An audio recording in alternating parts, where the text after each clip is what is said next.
नमस्कार, मेरा नाम राधिका गुप्ता है और मैं अलीराजपुर मध्य प्रदेश से हूँ। इस साल की सिविल सेवा परीक्षा में मैंने ऑल इंडिया रैंक 18 हासिल की है और मैं डीकेटी के ज़रिए आज आपसे प्रिपरेशन स्ट्रैटेजी के बारे में बात करना चाहूँगी।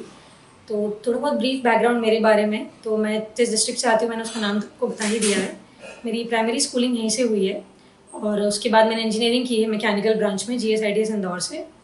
उसके बाद मैंने कुछ समय होंडा कार्स में भी काम किया है और 2019 की जो सिविल सेवा परीक्षा थी वो मेरा पहला अटेम्प्ट था और उसके अंदर मुझे Indian railways personal service allocate हुआ था। तो करंटली मेरी ट्रेनिंग बड़ौदा में चल रही है और इस साल की सिविल सेवा से मुझे ऑल इंडिया रैंक 18 हासिल हुई है। तो ये मेरे बारे में थोड़ा ब्रीफ बैकग्राउंड है। तो अभी स्टार्ट करते हैं प्रिपरेशन स्ट्रैटेजी के बारे में।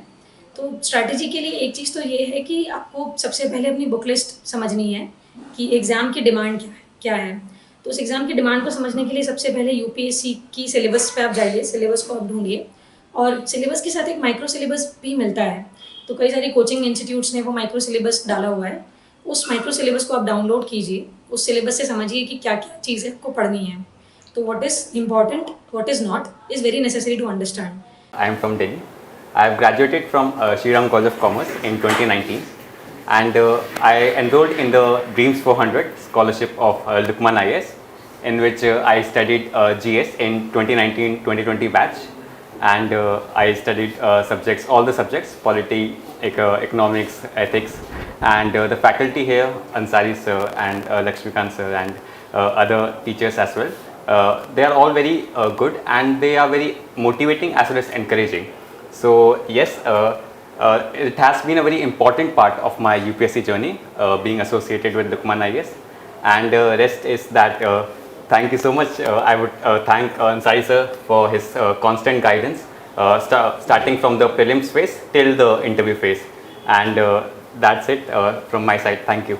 वो चीज़ आप फिगर आउट करिए अपने लिए और ये चीज़ करने के बाद फिर आपको आगे बढ़ने के लिए अपनी प्रिपरेशन को इस तरीके से प्लान करना है कि आप कब एग्ज़ाम देना चाहते हैं। तो अगर आप वो एग्ज़ाम 1 साल बाद देना चाहते हैं, 1.5 साल बाद देना चाहते हैं, तो उस तरीके से अपनी प्लानिंग कीजिए कि 1.5 साल को आपको किस तरीके से प्लान करना है। तो मैं उस केस में ये करती थी कि जैसे मैंने 2018 जुलाई में अपनी प्रिपरेशन स्टार्ट की थी और 2019 जुलाई में मैंने अपना पहला अटेम्प्ट लिखा था। तो मोटा मोटा 1 साल था मेरे पास। तो उस 1 साल को मैंने डिवाइड किया कि 3 महीने मुझे प्रीलिम्स की तैयारी करनी है, फिर उसके बाद 3 महीने, उस 3 महीने में मुझे अपना सिलेबस जीएस का एक बार कवर करना है, अगले 3 महीने में मुझे अपना पूरा ऑप्शनल का सिलेबस कंप्लीट करना है और फिर उसके बाद मुझे उन्हीं चीज़ों के लिए रिविजन स्ट्रैटेजी बनानी थी। तो ये इस तरीके से मैंने अपनी स्ट्रैटेजी प्लान की थी। तो पहले आप अपने माइक्रो प्लान्स बनाइए 3 महीने के लिए, फिर उसको ब्रेक डाउन करिए माइक्रो प्लान्स में कि इस 3 महीने को अचीव करने के लिए आज एक वीक में क्या करना है। उस एक वीक को ब्रेक डाउन करिए हर डे में। तो सुबह उठ के मैं प्लान करती थी कि आज के दिन मुझे ये टास्क कंप्लीट करना है। So this use to be my strategy. बाकी बुक लिस्ट का तो है, तो बुक लिस्ट सबकी सेम होती है, मेरी भी सेम ही बुक लिस्ट थी। ऑलमोस्ट हर टॉपर आपको सेम बात ही बोलेगा क्योंकि genuinely there is nothing new that we do, it's just that we do things differently, है ना। तो करते हम सब वही चीज़ है, वही सेम बुक्स हमें पढ़नी है, वही लक्ष्मीकांत है, वही स्पेक्ट्रम है जो आपको पढ़नी है। तो सेम बुक लिस्ट ही है, बट डिफरेंस सिर्फ ये है कि आपको अपना कॉमन सेंस यूज़ करना है उसके अंदर। जितना मेरी समझ में आया है 2 अटेम्प्ट्स में, वो यही कि this is an exam of common sense. So you just have to apply your brain, you just have to feel things, you just have to understand what is going on around you, process that and try and be a part of that process, ठीक है। So then things will become easier. एक चीज़ और मैं अपनी preparation strategy में रखती थी, वो ये था कि मेरा एक डेली का बेयर मिनिमम होता था। तो हर दिन में 5 चीज़ें होती थी जो मैं बहुत फ्रीक्वेंटली, मतलब ऑलमोस्ट हर दिन करती थी, and that was my bare minimum for the day. So वो मैंने इसलिए बनाया था क्योंकि कुछ एरियाज जो मेरी प्रिपरेशन के थे वो मुझे बहुत ज़्यादा पेनफुल लगते थे, जैसे आर्ट एंड कल्चर हो गया या ज्योग्राफी की मैपिंग वगैरह हो गई। तो ये ऐसी चीज़ें होती हैं जो आपको याद नहीं रहेगी, एकदम से आप रटोगे भी तो you can not remember them for long, right. So what I used to do is कि मैं हर दिन 15 मिनट्स आर्ट एंड कल्चर को देती थी, हर दिन 15 मिनट्स में 5 लोकेशन याद करती थी ज्योग्राफी की। तो इस तरीके से मैंने वो बेयर मिनिमम बनाया। तो 3-4 महीने तक जब मैंने वो प्रोसेस फॉलो किया तो मैंने अपने टारगेट्स को छोटे में ब्रेक कर दिया और मुझे eventually by the end of 3 months 4 months I was able to remember a lot of locations. I was able to remember many things from art and culture. So the idea is that whatever is painful for you, whatever you think that you're not able to remember, you're not able to mug up, break that down into small targets and try and achieve those targets on a daily basis.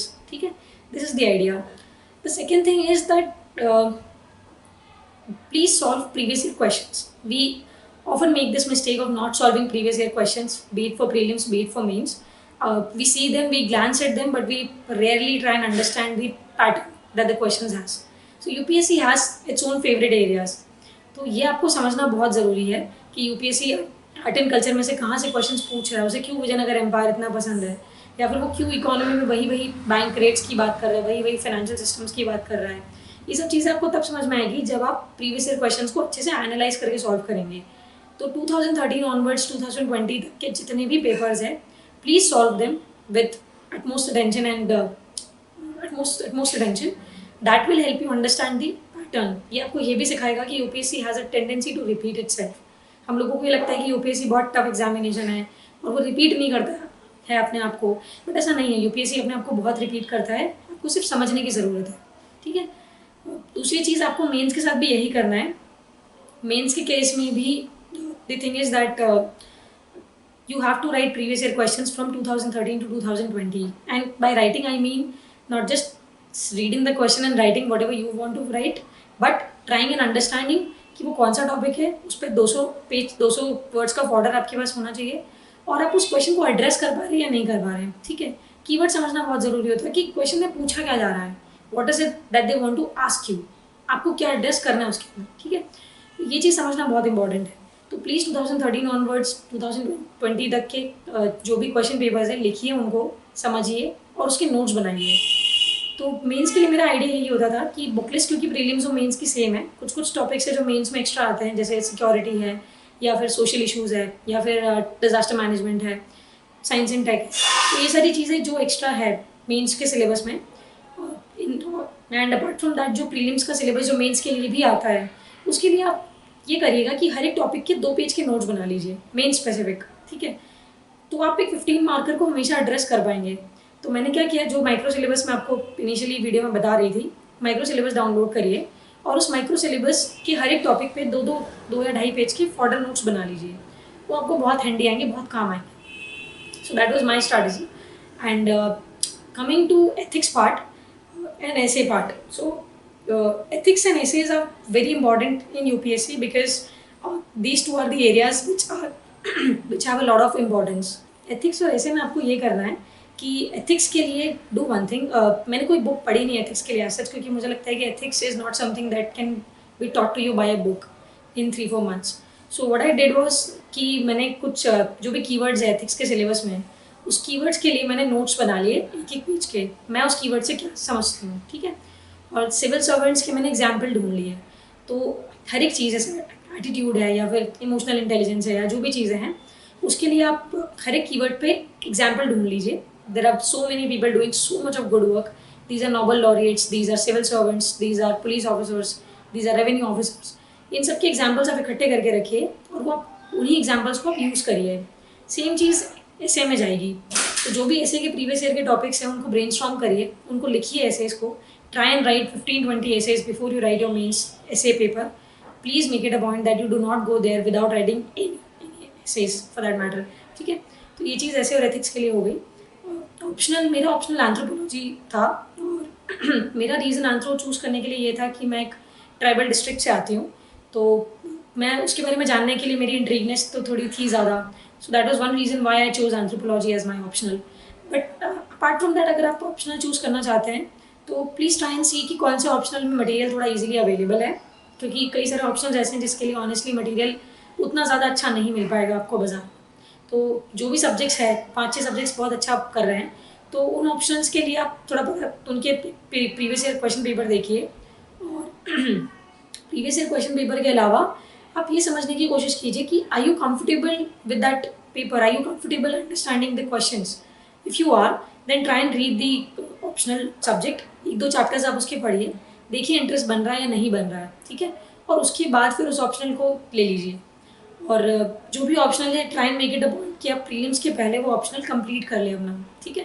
तो 3 महीने के अंदर आपको वो optional ख़त्म कर लेना चाहिए आइडियली. तो बाय दिसंबर, अगर आप जून में अटैम्प्ट लिख रहे हैं तो दिसंबर तक आप अपना ऑप्शनल ख़त्म करके रख लीजिए. और January onwards please focus on mains for 2 more months. And then focus on prelims जब तक आपका एग्जाम नहीं आ जाता। प्रीलिम्स के लिए try and solve as many mocks as possible. It goes without saying कि आपको 60-70 मॉक्स, मतलब मैंने उस टाइम पे 70 आई रिमेंबर, मैंने अपने फर्स्ट अटैम्प्ट में कुछ 70-80 मॉक टेस्ट सॉल्व किए थे प्रीलिम्स के लिए। And I use to make it a point that I write the mock test from 9 to 11 AM। तो जो भी यूपीएससी का टाइम है उसी टाइम स्लॉट में लिखिए and solve it every 3rd-4th day. तो आपको एक रूटीन बना रहेगा उस चीज़ को लेकर, ठीक है। प्रोक्रेस्टिनेट मत करिएगा, दे दीजिएगा test. And same thing goes for mains also. तो मेन्स में मैंने एक टेस्ट सीरीज लगाई थी, फोरम IAS की टेस्ट सीरीज थी वो, which was a very good test series. और विजन IAS की टेस्ट सीरीज मैंने घर बैठ के सॉल्व की है। तो ओवरऑल मैंने मोटा मोटा 2 GS की टेस्ट सीरीज लिखी है अपनी प्रिपरेशन जर्नी में। तो try and write 1 mock test for prelims और mains every 3rd or 4th डे। So that holds good for both the stages of preparation. So that's about prelims and mains. बाकी interview preparation I think बहुत ही wide perspective है, क्योंकि it differs from a person to person. So I think that coverage we can do in a separate video. But largely the thing about preparation in UPSC is that you need to understand the demand of the questions. ठीक है, question क्या पूछना चाह रहे हैं आप, उसमें जवाब ठीक से नहीं दे पा रहे हैं, ये चीज़ आपको समझनी बहुत ज़रूरी है। और ये प्रिपरेशन एक मैराथन है, आपको 1 साल लगेगा इसके अंदर, 2 साल बेयर मिनिमम 2 साल है। कई लोगों की जर्नी 2 साल से ज़्यादा भी लंबी होती है। तो you please remember that you do not have to doubt yourself, you have to be engaged in the process. और उस प्रोसेस में इंगेज होने के लिए you have to be mentally healthy. तो मेंटल हेल्थ का प्लीज़ ध्यान रखिए और do something that keeps you happy. Okay, so every day try and give 1 hour, half an hour or 1 hour to yourself, pursue a hobby। और उसके अलावा बाकी time अपनी पढ़ाई करिए ईमानदारी से। 8-10 घंटे अगर आप पढ़ेंगे, I think that is more than enough and nothing more than that is needed. And have faith on your self कि आप कर सकते हैं। अगर मैं इसलिए बोल रही हूँ क्योंकि lot of us are brought up in a way that we have self doubt. हम सबको लगता है कहीं ना कहीं इन्फीरियोरिटी कॉम्प्लेक्स हमारे अंदर होता है। अगर हम मिडिल क्लास फैमिली से है तो हमें एक इन्फीरियोरिटी कॉम्प्लेक्स है, अगर हम एक छोटी जगह से है तो हमें एक कॉम्प्लेक्स है, अगर हम एक छोटे शहर से है तो हमें एक कॉम्प्लेक्स है, छोटी स्कूल से हिंदी मीडियम से है तो हमें एक कॉम्प्लेक्स है। तो the reason I am saying this to you is कि वो कॉम्प्लेक्स मुझे भी थे। मैं भी हिंदी मीडियम स्कूल से पढ़ी हुई हूँ, वहीं से बड़ी हुई हूँ। और एक बहुत छोटे डिस्ट्रिक्ट है जो कि शायद लीस्ट लिटरेट डिस्ट्रिक्ट है इस पूरी भारत देश का। तो यहाँ से आने के बाद भी मुझे चीज़ रियलाइज़ हुई कि अगर मैं ये चीज़ कर सकती हूँ तो मुझे लगता है आप सब लोग कर सकते हैं। ऐसी कोई चीज़ नहीं है जो आप अचीव नहीं कर सकते, ठीक है। तो have faith in yourself, do not doubt, do not have self doubt please. That is the most humble request. And the last thing that I want to say is dream big in life and never shy away from dreaming big. And whenever you dream, always try to make work even harder for those dreams.